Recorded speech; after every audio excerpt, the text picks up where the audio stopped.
الحمد لله رب العالمين والعاقبة للمتقين والصلاة والسلام على سيد الأنبياء والمرسلين وعلى آله وصحبه أجمعين أما بعد فأعوذ بالله من الشيطان الرجيم بسم الله الرحمن الرحيم يا أيها الذين آمنوا قوا أنفسكم وأهليكم نارا وقودها الناس والحجارة عليها ملائكة غلاد شداد لا يعصون الله ما أمرهم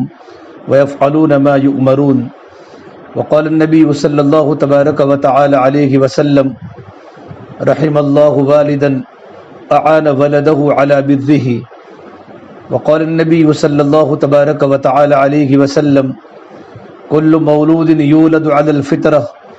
فأبواه يهودانه وينصرانه ويمجسانه او کما قال علیہ الصلوۃ والسلام۔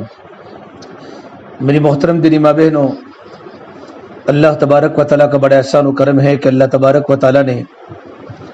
ہمیں دین کی بات کو سننے کے لیے اللہ تعالیٰ نے جمع فرمایا۔ دین کی بات کا سننا عبادت ہے۔ اللہ تبارک و تعالیٰ کی طرف سے حکم ہے وذکر فإن الذکر تنفع المؤمنین، کہ دین کا مذاکرہ کیا کرو، کہ دین کا مذاکرہ کرنا ایمان والے مردوں کو بھی اور ایمان والی عورتوں کو نفع دیتا ہے۔ آپس میں بیٹھ کر دینی گفتگو کرنا، اس سے کہ جو چیز بولی جاتی ہے، جو چیز سنی جاتی ہے، وہ چیز دلوں پر آتی ہے۔ دنیا کی باتیں بولی جاتی ہیں اور دنیا کی باتیں سنی جاتی ہے تو اس کی محبت دلوں میں آتی ہے، اور پوری دنیا میں، محلے میں، گھر گھر میں، شہر میں، گلی کوچوں میں، بازاروں میں، ہر جگہ پر دنیا کی آوازیں ہیں، دنیا کی بولیاں ہیں۔ لوگ دنیا کو اتنا بولتے ہیں، اتنا بولتے ہیں، گھروں میں بھی دنیا کی باتیں، محلوں میں دنیا کی باتیں، میرا مکان، میرے کپڑے، میرے وہ سونے چاندی کے زیورات۔ تو جو چیز زیادہ بولی جاتی ہیں اور جو چیز زیادہ سنی جاتی ہیں، جس کے تذکرے زیادہ ہوتے ہیں، اس کا یقین بھی دل میں آتا ہے، اور اس کے ختم ہونے کا خطرہ ہمیشہ دلوں میں رہتا ہے کہ یہ ہے تو میں کامیاب ہوں، یہ نہیں ہے تو میں ناکام ہوں۔ اس کا یقین بھی دلوں کے اندر بچ جاتا ہے، اس لیے کہ جس چیز پر محنت ہوتی ہے، جس چیز کی طلب ہوتی ہے، جس چیز کی قربانی ہوتی ہے، اس کا یقین بھی دل میں آتا ہے اور اس کا ڈر بھی دل میں آتا ہے۔ اگر یہ ساری چیزیں میرے گھر کے اندر ہیں اور میرے کاروبار کے اندر ہیں، میرے بدن کے اندر ہیں، میری باڈی کے اندر ہیں، تو میں کامیاب ہوں، ورنہ میں ناکام ہوں۔ حالانکہ اس کا تعلق کامیابی ناکامی سے نہیں ہے۔ اللہ کے نبی صلی اللہ تبارک و تعالیٰ علیہ وسلم نے پہلے ہی دن یہ بنیاد بنائی ہے کہ کامیابی ناکامی کا تعلق مال اور اسباب سے نہیں ہے، بلکہ کامیابی اور ناکامی کا تعلق تو اللہ کے دین سے ہے۔ فمن زحزح عن النار وادخل الجنة فقد فاز وما الحیاۃ الدنیا الا متاع الغرور۔ اللہ تبارک و تعالیٰ فرماتے ہیں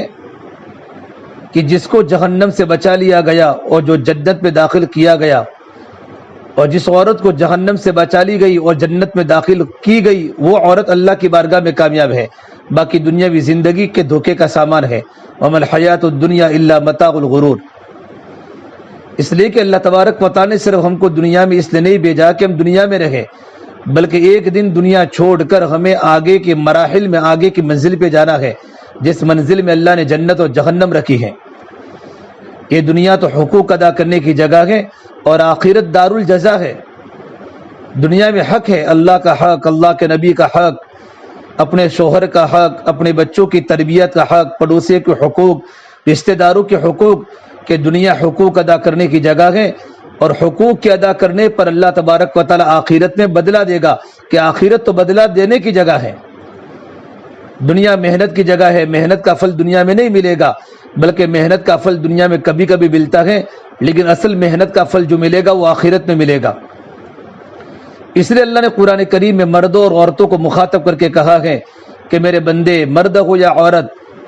نیک عمل کرے۔ من عمل صالحا من ذکر او انثی وهو مؤمن، بشرطے کہ مومن ہو اور ایمان ہونے کی حالت میں مرد یا عورت نیک کام کرے، اللہ تبارک و تعالیٰ کی راضی کرنے والے اعمال کرے، اللہ تبارک و تعالیٰ کی مرضیات والے کام کرے، نمازوں کی پابندی، پردے کی پابندی، قرآن کی تلاوت کی پابندی، اللہ کے ذکر کی پابندی، رشتہ داروں سے اچھا سلوک کرنا، شوہر کی خدمت کرنا، شوہر کی اطاعت کرنا، یہ ساری کی ساری باتیں اگر ہماری زندگی میں ہیں تو اس کا فائدہ دنیا کے اندر بھی ہوگا اور آخرت کے اندر تو بڑا ہوگا۔ کہ دنیا میں کیا ہوگا کہ نیک اعمال کرنے کا بدلہ دنیا میں ہوگا کہ اللہ تعالیٰ ہماری زندگی کو خوشگوار بنائیں گے۔ فَلَنُحْيِيَنَّهُ حَيَاةً طَيِّبَةً، اللہ تبارک و تعالیٰ حیات طیبہ ہمیں دے گا کہ نیک عمل کرنے کا بدلہ جو ملے گا وہ خوشگوار زندگی کی شکل میں ملے گا۔ اللہ ہمارے گھروں میں خوشیاں لائے گا، اللہ تعالیٰ ہمارے گھروں میں چین لائے گا، اللہ تعالیٰ ہمارے گھروں میں سکون و اطمینان لائے گا، میاں اور بیوی میں اللہ تعالیٰ محبت کی فضا قائم کرے گا، ہماری اولادیں ہماری آنکھوں کی ٹھنڈک کا ذریعہ بنے گی، ہماری اولادیں ماں باپ کی اطاعت گزار، ماں باپ کی فرما بردار بنے گی۔ اللہ تبارک و تعالیٰ جتنی بھی آمدنی ہوگی ہمارے شوہر کی، ان آمدنی میں اللہ تعالیٰ ہمارے گھر کی ضرورتوں کو پورا کر لے گا۔ یہ ساری کی ساری خوشیاں اللہ تعالیٰ نیک عمل کی بنیاد پر دے گا۔ اور میاں اور بیوی کے اندر جو محبت جو پیدا ہوتی ہے اس کا واحد راستہ دین ہے، دین کے بغیر کبھی محبت پیدا نہیں ہوتی۔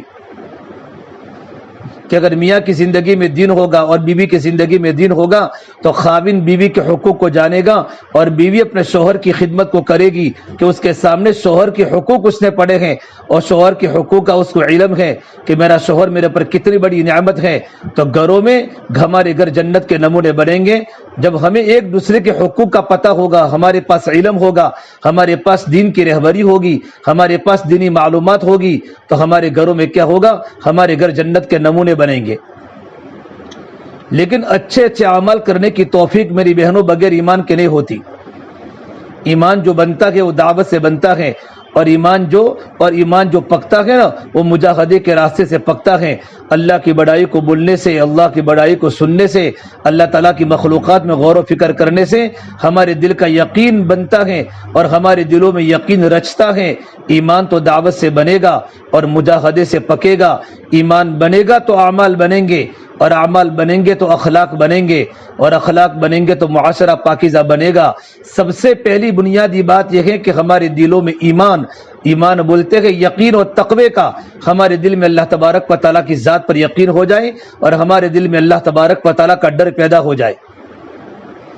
اللہ کا یقین دل میں آوے، اللہ کا ڈر دل میں آوے۔ اور میری بہنوں، اللہ کا ڈر اتنا ہی آئے گا جتنا اللہ کی ذات کا یقین ہوگا۔ جس چیز کا یقین دل میں ہوتا ہے اس چیز کا ڈر دل میں آتا ہے۔ ایک مرتبہ حضرت عمر فاروق رضی اللہ عنہ کے بیٹے عبداللہ بن عمر ایک بار مدینہ منورہ میں جا رہے تھے ایک گلی میں، تو وہاں دیکھا وہاں لوگ کھڑے ہیں، مجمع کا مجمع کھڑا ہے، مرد بھی کھڑے ہیں، عورتیں بھی کھڑی ہیں۔ پوچھا گیا بھئی کیوں کھڑے ہو؟ کہ شیر نے، بھیڑیے نے راستہ روکا ہوا ہے اور بھیڑیا راستے کے بیچ میں کھڑا ہے تو لوگ مارے ڈر کے کھڑے ہیں کیونکہ بھیڑیے نے راستہ روک لیا ہے۔ عبداللہ بن عمر رضی اللہ تعالیٰ عنہما اپنی سواری سے نیچے اترے، نزل من دابتہ، اپنی سواری سے نیچے اترے اور نیچے اتر کر کان ٹائیگر کا اور بھیڑیے کا کان پکڑ کے کہا تو یہاں سے چلا جا۔ تو بھیڑیا یہاں سے دم مارتا اور دم کو ہلاتا بھیڑیا چلا گیا، اور یوں کہا کہ یہاں اللہ تبارک و تعالیٰ کی مخلوق کھڑی ہے اور تو اللہ کی مخلوق کا راستہ روک کر کھڑا ہے، فوراً وہاں سے بھاگ گیا۔ روایات میں لکھا ہے پھر ابن عمر نے پورے مجمع کو مخاطب کر کے بات فرمائی، ابن آدم کے دل میں جس چیز کا یقین ہوگا ابن آدم کے دل میں اسی کا ڈر ہوگا۔ اگر ابن آدم کے دل میں اللہ کا ڈر ہوگا تو اللہ کا یقین ہوگا تو اللہ کے علاوہ کسی کا ڈر نہیں ہوگا، اور آدم کی بیٹی اور آدم کے بیٹے میں اللہ کے علاوہ کا یقین ہوگا تو اس کے دل میں اللہ کے علاوہ کا ڈر اس کے دل میں پیدا ہو جائے گا۔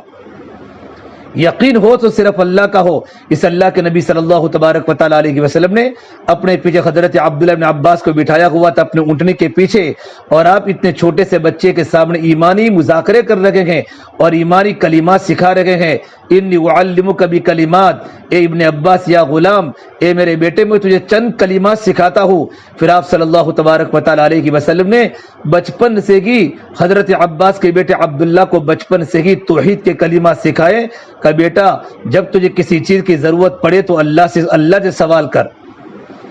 وَإِذَا سَأَلْتَ فَاسْأَلِ اللَّهَ، جب تجھے کسی چیز کی ضرورت پڑے تو ماں باپ سے مت مانگ بلکہ ضرورت پڑے تو اللہ تعالیٰ سے سوال کر۔ یہ بچپن سے یقین بنا رہے ہیں کہ سب کچھ دینے والا تو اللہ ہے، وَإِذَا سَأَلْتَ فَاسْأَلِ اللَّهِ، ایک صحابی کو دیکھا اللہ سے دعا کر رہے ہیں، اللہ کے نبی صلی اللہ تبارک و تعالیٰ علیہ وسلم نے پوچھا بھئی کیا مانگ رہے تھے؟ کہ میں اللہ تعالیٰ سے نمک کی ڈلی مانگ رہا تھا۔ اب نمک کی ڈلی بھی اللہ سے مانگ رہے ہیں۔ وَإِذَا سَأَلْتَ فَاسْأَلِ اللَّهِ، جب تمہیں کسی چیز کی ضرورت پڑے تو اللہ سے کہو۔ وَإِذَا اسْتَعَنْتَ فَاسْتَعِنْ بِاللَّهِ، اور جب تمہیں مدد کی ضرورت پڑے تو اللہ تعالیٰ ہی سے مدد طلب کرو، کہ دنیا کے لوگ مدد نہیں کر سکتے، کہ مدد کرنے والی ذات صرف اللہ تبارک و تعالیٰ کی ہیں۔ إِيَّاكَ نَعْبُدُ وَإِيَّاكَ نَسْتَعِينُ، یہ اللہ ہم تیری ہی عبادت کرتے ہیں اور تجھ ہی سے مدد طلب کرتی ہیں، جس کی عبادت ہوگی وہی اللہ مدد کرے گا۔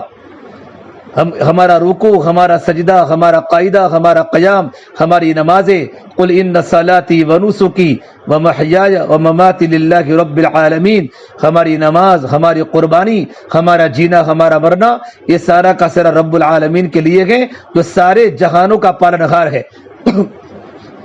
اسی اللہ تبارک و تعالیٰ سے ہم مانگیں گے، وہی اللہ تعالیٰ ہماری مدد کرے گا۔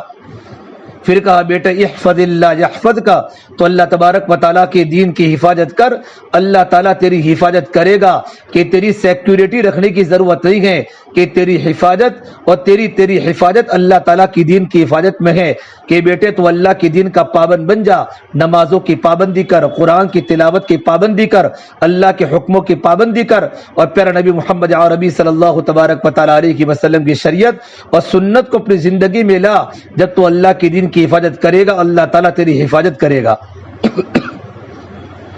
پھر کہا احفظ اللہ تجدہ تجاہک، اور فرمایا کہ تو اگر اللہ تبارک و تعالیٰ کی دین کی حفاظت کرے گا تو اللہ تبارک و تعالیٰ کو سامنے پائے گا۔ اللہ تبارک و تعالیٰ تیری مددوں کو 24 گھنٹے کرے گا، جو تب اللہ کی دین کی پابندی کرے گا۔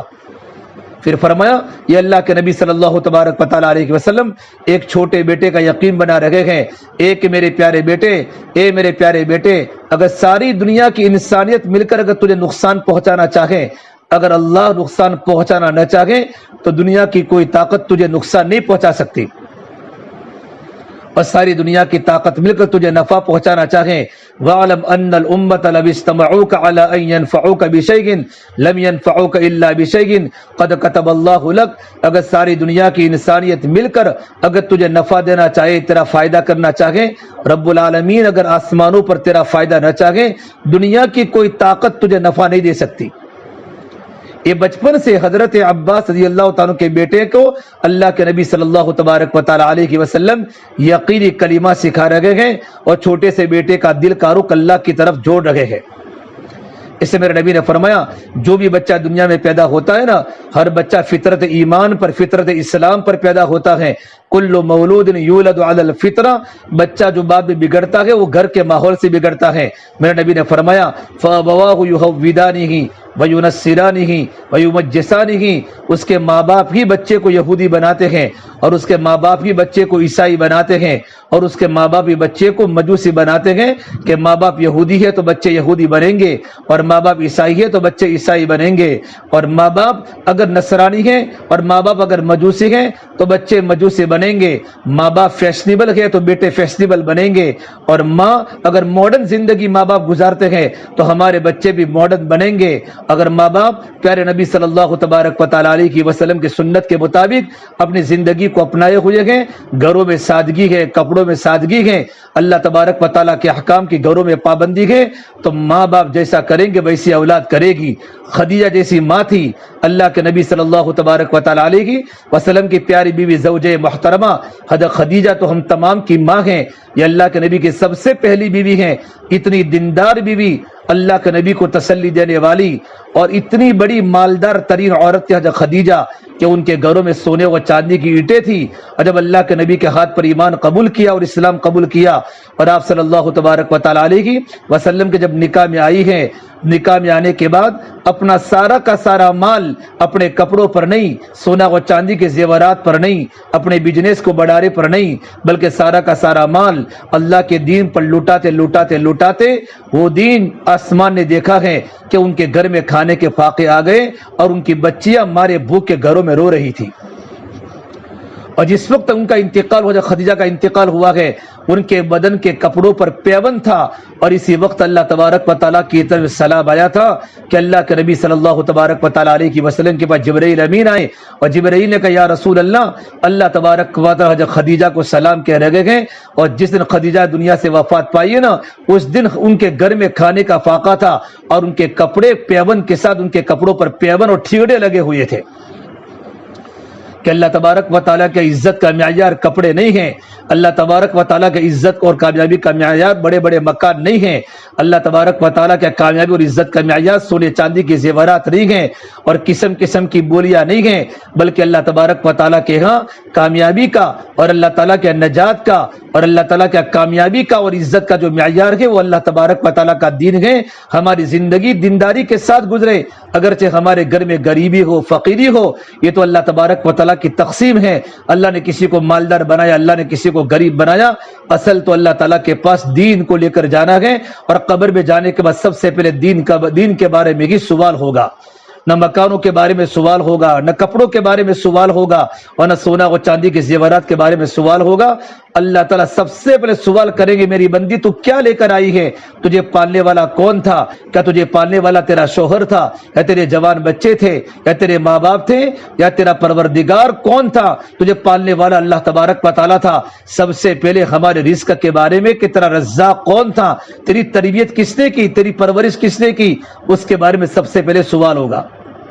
دین کے بارے میں سوال ہوگا، اللہ کے نبی صلی اللہ تبارک و تعالیٰ علیہ وسلم کے بارے میں قبر میں سوال ہوگا۔ یہ 3 سوالوں کے بعد پھر قبر سے نجات کے پانے کے بعد پھر میدان محشر میں 4 سوالات ہوں گے کہ تو نے اپنی عمر کو کہاں لگائی، اپنی جوانی کو کہاں خرچ کیا، مال کہاں سے کمایا، مال کہاں پر خرچ کیا، اور چوتھا سوال ہوگا تو نے اپنے دین پر کتنا عمل کیا، تجھے معلوم تھا کہ نماز کا پڑھنا فرض ہے، تو نمازوں کی کتنی پابندی کی، تجھے معلوم تھا کہ رمضان کا روزہ فرض ہے، رمضان کے روزے کا علم تھا تو رمضان کے روزے کی کتنی پابندی دی، تجھے معلوم تھا کہ اللہ کے ذکر کے کرنے سے اللہ کا قرب بڑھتا ہے اور دلوں کی غفلت دور ہوتی ہے، تجھے تسبیحات کی پابندی کتنی کی، تجھے معلوم تھا قرآن کریم اللہ تعالیٰ کا کلام ہے اور قرآن کریم کا پڑھنا یہ اللہ تعالیٰ کا حق ہے، اور قرآن کریم کے پڑھنے سے ہمارے دلوں میں ایمان کا نور پیدا ہوتا ہے، اللہ کی محبت پیدا ہوتی ہے، قرآن کریم کے صفات زندگی میں آتے ہیں، تو نے قرآن کریم کو کتنا پڑھا اور تیری زندگی قرآن کریم پر کتنی چلی، تجھے معلوم تھا کہ پردہ کرنا فرض ہے،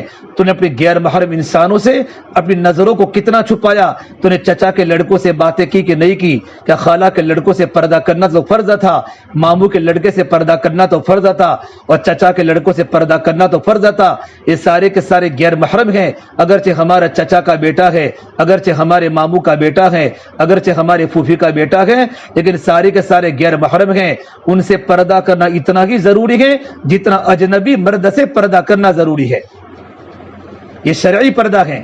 برقع الگ ہوتا ہے، پردہ الگ ہوتا ہے، ہمیں معلوم تھا کہ پردہ کرنا فرض ہے، تو ہم نے اللہ تبارک و تعالیٰ کے دین پر کتنا عمل کیا۔ یہ قبر کے 3 سوالات اور میدان محشر کے 4 سوالات، جب تک سوالات کے جواب ہم نہیں دیں گے تب تک ہمارا آگے کا حساب نہیں ہوگا۔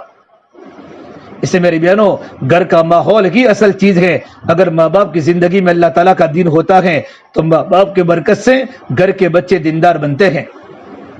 اس سے سب سے پہلے ماں باپ کو دیندار بننا ضروری ہے، اور ماں باپ کے اندر بھی سب سے پہلے ماں کو دیندار بننا ضروری ہے کہ ماں کی خود کی زندگی میں اللہ تبارک و تعالیٰ کا دین آوے، بلکہ جیسے کہ بچہ ماں کے پیٹ میں ہوتا ہے اور بچے کے اندر روح پڑتی ہے بچے کی، کہ بچے میں جب اللہ تعالیٰ جان کو پیدا کرتا ہے وہاں سے کہ بچے کی تعلیم کا سلسلہ شروع ہو جاتا ہے۔ ہم نے کتابوں میں نہیں بلکہ ہم نے خود واقعہ سنا ہے کہ ایک بچہ جب پیدا ہوا اور پیدا ہونے کے بعد جب مدرسے میں پڑھنے کے لیے گیا تو 5 پارے بچے نے مدرسے میں مکتب میں پڑھنے گیا، حالانکہ مکتب میں بچہ الف با تا سا پڑھتا ہے، لیکن جیسے ہی بچہ استاد کے پاس پہنچا بچے نے ایک ساتھ 5 پارے حفظ سنا دیے۔ استاد کو بڑا تعجب ہوا، یہ چھوٹا سا بچہ ہے، 4 سال کا بچہ، اس کی ماں مجھے کل ہی میرے پاس رکھ کر گئی ہے، اور یہ چھوٹا سا بیٹا 5 سال 5 پارے قرآن کریم کا حافظ ہے۔ اور جب 6واں پارہ شروع ہوا تو 6واں پارہ شروع ہونے کے بعد بچہ آہستہ آہستہ اپنی ترتیب پر آ گیا، جیسے عام طور پر دنیا کے بچے اپنی ترتیب پر پڑھتے ہیں۔ استاد نے اس کے ابا کو بلایا تو اس کے ابا نے کہا مجھے تو کچھ پتا نہیں ہے، میں گھر جا کر اس کی امی کو پوچھتا ہوں۔ گھر جا کر ان کی بیوی کو پوچھا کہ استاد نے بڑی عجیب بات بتائی کہ ہمارا چھوٹا سا بیٹا 5 پاروں کا حافظ ہے، تو ان کی ماں نے کہا میاں ایک راز ہے، میں کسی کو نہیں بتاؤں گی۔ کہ کیا راز ہیں کہ اگر تم مجھے نہیں بتائے گی تو کس کو بتاؤں گی؟ تو فرمایا سنو، میں 5 پاروں کی حافظ ہوں۔ جب میرا بیٹا میرے پیٹ میں تھا تو میں قرآن کریم کو زور زور سے میں پڑھا کرتی تھی۔ زور زور سے پڑھنے کا مطلب یہ تھا، اتنا قرآن کریم میں زور سے پڑھتی تھی کہ میرا پیٹ میں پرورش پانے والا بچہ میرا قرآن کریم کو سن سکے۔ جب میرا بیٹا پیدا ہوا تو پیدا ہونے کے بعد جب میرا بچہ میرے گود میں ہوتا تھا، میں 24 گھنٹے جتنا ٹائم ملتا میں اتنا قرآن کریم 5 پارے بار بار پڑھتی تھی۔ یہ بار بار پڑھنے کی برکت سے بچے کے سینے میں 5 پارے محفوظ ہو گئے۔ یہ گھروں کا ماحول ہے۔ یہیں سے جب بچہ مدرسے میں پڑھنے کے لیے پہنچا تو یہ چھوٹا سا بچہ ماں کے بار بار پڑھنے کی برکت سے یہ 5 پارے بچے کے دل کے اندر مستحکم ہو گئے، مضبوط ہو گئے، تو بچہ 5 پاروں کا بچپن سے حافظ بن گیا، اور 5 پارہ کے بعد 6واں پارہ اپنی ترتیب پر شروع کیا۔ یہ بچپن سے کی گھر کے ماحول کے اثرات ہے۔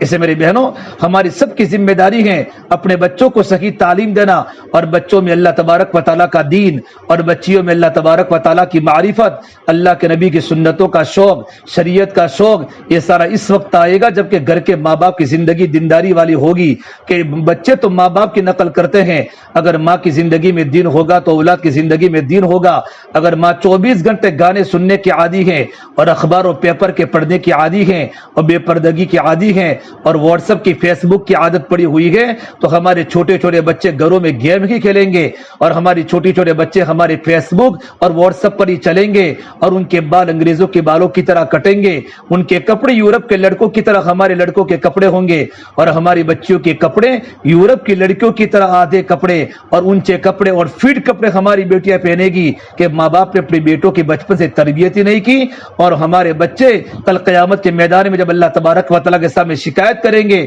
یہ اللہ میرے ماں باپ نے ہی ہم کو گمراہ کیا، وقالوا ربنا انا اطعنا سادتنا وکبراءنا فاضلونا السبیل، اے میرے پروردگار، یہ ہمارے گھر کے بڑوں نے اور ہمارے گھر کے سردار ہمارے ماں باپ نے ہی ہم کو گمراہی کے راستے پر ڈالا، ہم تو چھوٹے سے بچے تک ہمیں تو پتہ نہیں تھا۔ اللہ تعالیٰ کے سامنے کہیں گے ربنا آتہم ضعفین من العذاب ولعنہم لعنا کبیرا، اے اللہ تو ان کو ڈبل عذاب ان کو دے، ساری دنیا کے انسانوں کو تو سنگل عذاب دے، لیکن میرے ماں باپ کو تو ڈبل عذاب دے، اور تو ان پر اپنی لعنت کو برسا کہ انہوں نے بچپن سے ہی ہمیں اللہ کے راستے سے دور کر دیا تھا۔ یہ ہمارے بیٹے اللہ تعالیٰ کے سامنے آخرت میں کہیں گے۔ اسے ماں باپ کی ذمہ داری ہے اپنے گھروں میں دینی ماحول بنانے کی کوشش کرے، اپنے گھروں میں دینی فضائیں قائم ہو، بچپن سے ہمارے بچوں کو حلال روٹی کے ٹکڑے کھلاوے، ہوٹلوں کے کھانے سے اپنے بچوں کو بچاؤ، ہوٹلوں کے کھانے میں اندھیرا ہوتا ہے، ہوٹلوں کے کھانے میں ظلمت ہوتی ہے، کتنے کھانا بنانے والے بے نمازی ہوتے ہیں، وہاں دین نہیں ہوتا، وہاں نورانیت نہیں ہوتی، اور ہمیشہ ہمارا سیٹرڈے سنڈے کو ہمارا گھر کا یہ مشن بن چکا ہے کہ اپنے بچوں کو ہوٹلوں کا کھانا کھلانا اور ہوٹل سے لا کر کھلانا، اس سے ہمارے بچوں کے ذہن بھی خراب ہوں گے، اور بچپن سے ہی ہمارے بچوں کے دلوں پر اور ہمارے بیٹوں کے پیٹوں پر وہ حرام کے لقموں کی وجہ سے اور ناپاک نحوست کی وجہ سے ہمارے بیٹوں کا ذہن بھی کمزور ہوگا، اور ہماری اولاد کا دل کا رخ بجائے اللہ تبارک و تعالیٰ کی طرف جانے کے شیطان کی طرف جائے گا۔ ایک ماں نماز بن کے اپنے بیٹے کو روٹی کھلائے گی، اس کا اثر الگ ہوتا ہے۔ ایک ماں وضو کی حالت میں اور نماز کی حالت میں گھر میں روٹی پکا کر اپنے اولاد کو کھلائے گی، اس کا ایک اثر ہوتا ہے کہ گھر کے نمازیوں کے لقمے کی برکت سے بچوں کے دل نورانی بنتے ہیں، ان کی آنکھوں کا دیکھنا صحیح ہوتا ہے، ان کے زبان کے بول ٹھیک ہوتے ہیں، ان کا کانوں کا سننا صحیح ہوتا ہے۔ کیا وجہ بنی کہ گھر میں ماں باپ دیندار تھے، اور ماں نے وضو کی حالت میں روٹی بنائی، اور ماں نے وضو کی حالت میں گھر میں سالن بنا کر اپنے معصوم بچوں کو لقمہ بنا بنا کر منہ میں ڈالا، اور یہ حلال لقموں کی غذا خون کے ذریعے بنی، اور یہ خون کے ذریعے ان کے دلوں کے اندر اللہ تبارک و تعالی نے ایمان کا نور ڈالا، اب ان کو عبادت کی توفیق پیدا ہو رہی ہے، گناہوں کی وساوس ان کے دلوں سے نکل رہے ہیں۔ اسے بہت بڑے عالمانہ تھانی فرماتے ہیں کہ حرام کے رزق کے اثرات ہے، حرام کے رزق کے اثرات ہے۔ سب سے پہلے حرام کے رزق کا سب سے بڑا اثر یہ ہوتا ہے کہ آدمی کے بدن میں سستی پیدا ہو جاتی ہے، انسان کے بدن میں سستی پیدا ہو جاتی ہے، اور حرام لقموں کی نحوست کا دوسرا اثر یہ ہوتا ہے کہ اعمال کی طرف رغبت پیدا نہیں ہوتی، اعمال کی طرف رغبت پیدا نہیں ہوتی، عمل کرنے کا جی نہیں ہوتا۔ اور تیسری بات فرمائی کہ حرام لقموں کا اثر یہ ہوتا ہے کہ ہماری طبیعت دین کی طرف مائل نہیں ہوتی، بلکہ ہمارے دلوں میں گناہوں کے وساوس پیدا ہوتے ہیں۔ 24 گھنٹے گندے گندے خیالات ذہنوں میں آتے ہیں، دلوں میں آتے ہیں، یہ حرام لقموں کے اثرات ہیں۔ مولا ایسا فرمایا کرتے تھے لقمہ سمندر کے خیالات موتی ہیں، جیسا لقمہ ہوگا ویسے خیالات بنیں گے۔ اسے بچپن سے ہی اپنے اولادوں کو صاف ستھری روٹی کھلاؤ، پاکیزہ حلال روٹی کھلاؤ، اپنے گھروں میں کھانا پکا کر اپنے اولادوں کو کھلاؤ، بازاروں کے اور ہوٹلوں کے کھانوں سے جتنا ہو سکے اپنے اولادوں کو اور خود کی ذات کو بچاؤ۔ اللہ قرآن کریم میں فرماتے ہیں ایمان والوں اپنے آپ کو اپنے گھر والوں کو جہنم کی آگ سے بچاؤ جس کے اندر انسان اور پتھر ہوگا۔ حضرت علی رضی اللہ تعالیٰ نے اس آیت کی تفسیر میں لکھتے ہیں ایمان والے مرد و ایمان والی عورتوں خود بھی دین کی پابند بنو، اپنی اولادوں کو دین کی پابند بناؤ، خود بھی نماز کی پابند بنو، اپنی اولادوں کو نماز کی پابند بناؤ، خود بھی جہنم کی آگ سے بچو اور اپنی اولادوں کو جہنم سے آگ سے بچاؤ۔ پھر دیکھو اللہ تبارک و تعالیٰ کی طرف سے ہمارا گھر کا ماحول کیسا بنتا ہے۔ آج ماڈرن دنیا ہو چکی ہے اور یوٹیوب دیکھ دیکھ کر اور موبائل کو دیکھ دیکھ کر ہمارے بچوں کی فکریں بدل گئی، ہمارے گھر والوں کی فکریں بدل گئی، دین بدن ہمارے گھروں میں اللہ کی نافرمانی والے آلات ہمارے گھروں میں آ رہے ہیں، اللہ کے نافرمانی گھر کے بچے میں آ رہی ہیں۔ آج گھروں میں محبتوں کا خاتمہ ہو رہا ہے، گھر میں نحوستیں ٹپک رہی ہیں اور باطل کے آنے کے راستے ہمارے گھروں میں زیادہ چالو ہو چکے ہیں۔ میری بہنوں اللہ کے واسطے اپنے آپ کو بچانے کی کوشش کرو۔ جتنے ہمارے گھر میں سادگی ہوگی نا، جتنا ہمارے گھر میں دین کا ماحول پیدا ہوگا، ہماری ذات بھی محفوظ رہے گی اور ہماری اولادیں بھی اللہ تعالیٰ کی نافرمانی سے بچے گی اور ہمارے بچوں کے دلوں کو سکون ملے گا۔ ورنہ چاروں طرف فساد ہے، جسے ہمارے بڑے فرماتے ہیں اپنے گھروں میں دین کے ماحول کو لانے کے لیے گھروں میں نماز کی پابندی کرے، ہماری مستورات قرآن کی تلاوت کی پابندی ہو، اللہ کے ذکر کی پابندی ہو اور ہمارے گھروں میں فضائل اعمال کی تعلیم کا حلقہ لگے، اس میں ہم خود بھی بیٹھیں، اپنے شوہروں کو بٹھاوے، کم سے کم 15-20 منٹ اجتماعی طور پر، جب بچوں کے اسکول کا وقت نہ ہو، ہمارے شوہر کے جاب کا وقت نہ ہو، ایسے وقت میں گھر کی تعلیم کو طے کر کے دونوں کتابوں میں سے فضائل کی باتوں کو پڑھنا بھی ہے اور سننا بھی ہے۔ اس کے بعد 6 صفات کا مذاکرہ ہمارے گھروں میں کرے کہ فضائل اعمال کی تعلیم کی برکت سے انشاءاللہ ہمارے گھروں کے اندر کیا ہوگا، ہمارے بچوں میں عمل کا شوق پیدا ہوگا، ہمارے بچوں میں عمل کرنے کی رغبت آئے گی، ہمارے بچوں کو نماز کے پڑھنے کا، قرآن کی تلاوت کا، اللہ کے ذکر کا، اللہ کے نبی صلی اللہ تبارک و تعالی علیہ وسلم والی غلامی والی زندگی گزارنے کا شوق آئے گا اور 6 صفات کو بولتے بولتے ہمارے بچے داعی بنیں گے، ہمارے بچوں کا مزاج دعوت والا بنے گا، ہمارا بیٹا ڈاکٹر ہوگا، ہمارا بیٹا وکیل ہوگا، لیکن ہمارا بیٹا اللہ کے دین کا داعی ہوگا، ہمارا بیٹا اللہ کے نبی کا عاشق ہوگا، اس کی زندگی میں سنتیں چمک رہی ہوگی، اس کی پیشانی پر ایمان کا نور چمکتا ہوگا، اس کے دلوں میں اللہ کی محبتیں بھری ہوگی، اس کے دل میں اللہ کے نبی کا عشق بھرا ہوگا اور اس کا پورا وجود اللہ تعالیٰ کی فرما برداری میں پھنسا ہوا۔ حالانکہ میرا بیٹا ایجوکیٹڈ ہے، میرا بیٹا انجینئر ہے، میرا بیٹا لوئر اور ڈاکٹر ہے، لیکن سب سے پہلے وہ میرا بیٹا دیندار ہے۔ میری بہنوں اپنے بچوں کو سب کچھ پڑھاؤ، لیکن سب کچھ پڑھانے کے پہلے اپنے بیٹے کو دیندار بناؤ۔ اگر اپنے بیٹے کو دیندار نہیں بنایا اور اپنے بیٹے کو سب کچھ تم نے پڑھایا، اگر ہمارے بیٹے گمراہی کا شکار ہو گئے تو ان کا یہ پڑھنا ان کو آخرت میں بچا نہیں سکتا۔ اسے گھر کے ماحول کو سب سے پہلے بنانا ضروری ہے۔ ہمارے گھر میں اللہ کی دین کی فضا بنے، ہمارے بچے گھر میں سلام کر کے داخل ہوئے، لیکن ماں باپ جب گھر میں سلام کر کے داخل ہوں گے تو ہمارے بیٹے گھر میں داخل ہونے کی دعا پڑھیں گے، سلام کر کے گھر میں داخل ہوں گے، گھر سے نکلنے کی دعا پڑھیں گے، اپنے لباس کو سنت کے قریب والا لباس پہنیں گے اور گھروں میں ایمانی باتوں ہوگی، گھر میں قبر کے اور آخرت کے تذکرے ہوں گے، گھروں میں فجر کے بعد سورہ یاسین کی تلاوت بچہ کرے گا، مغرب کے بعد تبارک الذی الف لام سجدہ کا معمول ہماری مستورات بچوں کا بنے گا اور ہر گھر میں عشاء کے بعد سورۃ الواقعہ پڑھی جائے گی اور 24 گھنٹوں میں سے ہمارے بچے اسکول کی تعلیم لیتے لیتے بھی گھر میں اللہ کی دین کی تعلیم لیں گے۔ سے ہمارے بچوں کو مکتب کی پابندی کرو، چھوٹے بچوں کو عقائد کو ٹھیک کرنا ہے تو گھروں پر مت ٹیوشن دلاؤ، اللہ کے واسطے اپنے بچوں کو مدرسے میں پڑھنے بھیجو۔ مدرسے میں جو تعلیم ہوتی ہے وہ تعلیم گھروں پر کبھی نہیں ہو سکتی، تم کتنی بھی محنت کر لو، گھر کا ماحول نہیں ہوتا۔ اس لیے تو مردوں کو مسجد میں نماز پڑھنے کا کیوں کہا کہ مرد فرض کی نماز کو مسجدوں میں پڑھے، ایک ماحول ہوتا ہے کہ ماحول کی بنیاد پر نماز کے پڑھنے کا شوق ہوتا ہے۔ اب رمضان میں دیکھا کہ رمضان میں ماحول کی برکت سے پوری رات مسجد آباد ہوتی ہیں، ایک ماحول کا اثر پڑتا ہے۔ ہمارے بچے جب مدرسوں میں پڑھیں گے، بہت سارے ذہین اسٹوڈنٹ جب وہاں پڑھتے ہیں، ان کو دیکھ کر ہمارے بچوں کو ترقی ملتی ہے کہ اسکول کی تعلیم کسی کے گھر میں ہوتی ہے، بلکہ اسکول کی تعلیم کے لیے اپنے بچوں کو اسکول میں بھیجتے ہیں،